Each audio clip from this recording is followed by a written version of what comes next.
We covered the regular Pretax 401k in the last episode. Now it is time for the Roth 401k. Is Roth 401k better than the Pretax version? Let's find out in this episode. Hello everyone, I'm Vijay Mohan and you are watching Investment Insights.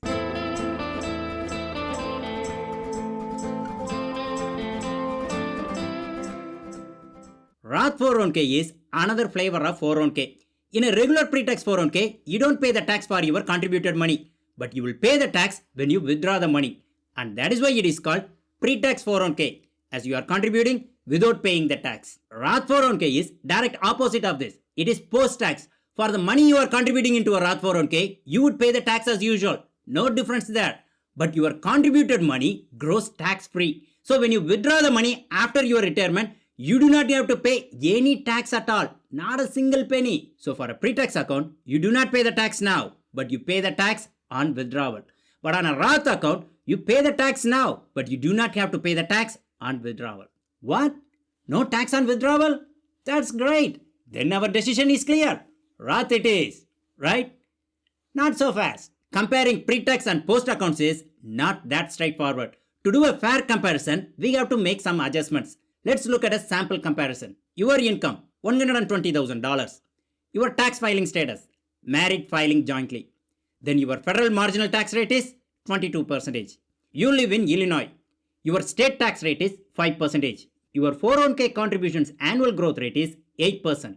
You are contributing $23,000 per year for 25 years. By the end of 25th year, your pre-tax 401k will be $1.8 million.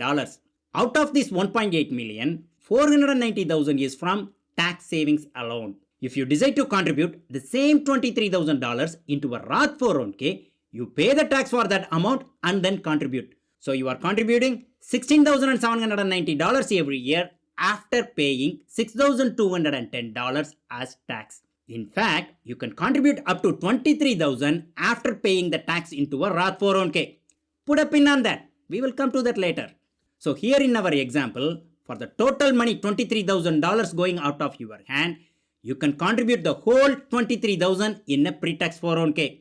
But you would be able to contribute only $16,790 in a Roth 401k after paying the tax. When you do this for 25 years, your Roth 401k balance will be $1.3 million. Or in other words, if you remove the tax savings growth $490,000 from the pre-tax balance $1.8 million, you will get the Roth balance $1.3 million.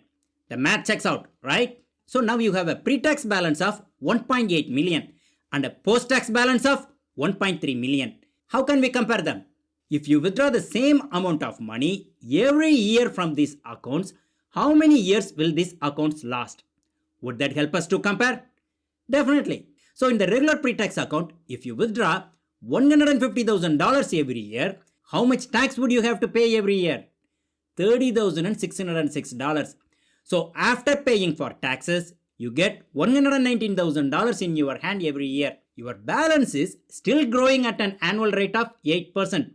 If you continue to withdraw $150,000 every year, your balance will last for 44 years. Now, let's do the same $150,000 withdrawal on the Roth 401k account. Remember, your balance here is only $1.3 million. Now, wait a second. In the pre-tax account, we got only $119,000 in hand each year. Shouldn't we use the same amount here for Roth as well? That's right. I was just checking whether you are paying attention. Spot on. So, you are going to withdraw the same $119,000 from your Roth account. When you do this, your Roth account will last for 28 years. So, which one is better? The pre-tax 401k, which will last for 44 years, or the Roth 401k, which will last for 28 years? Pre-tax, of course. Oh wait, what if I max out my Roth 401k? What will happen then? Well, if you max out your Roth 401k, your balance will be exactly same as the pre-tax 401k, $1.8 million. But you have to pay an additional 27% tax on your contribution. How can we compensate for this in pre-tax? How about you invest that additional 27% in a brokerage account? That should do it. So you are investing in an index fund that has the same 8% return with the additional $6,210 in a brokerage account. Now our comparison is balanced. The result will be fair. In this new scenario, the balance of both the pre-tax and Roth accounts will be the same $1.8 million. But in the pre-tax scenario, There is also an additional 490,000 in the brokerage account. Now let's say you are withdrawing $200,000 every year. Then in the pre-tax scenario, with 44,000 going to tax, you will get $156,000 in hand every year. This account will last for 16 years. If you do the same thing in Roth, it will last for 34 years. Clearly, Roth is the winner here. Oh wait, what about the brokerage balance? Oh yeah, forgot about that one.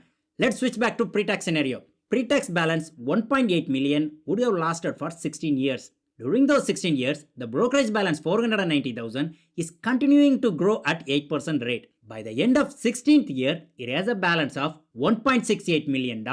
From the 17th year, you are going to tap into your brokerage account for your retirement needs. The long-term tax for capital gains is 15%. Assuming that you do not have any other income, there is 0% tax for the first $94,000 of capital gains. You may be surprised to hear that. But yes, if your source of income is just long-term capital gains, the first $94,000 of gains is totally tax-free. The rest of the money gets taxed at 15%. So for your need of $156,000, you have to withdraw $167,000, out of which you will pay $11,000 as tax. When you do this every year, the brokerage account balance will last for another 25 years.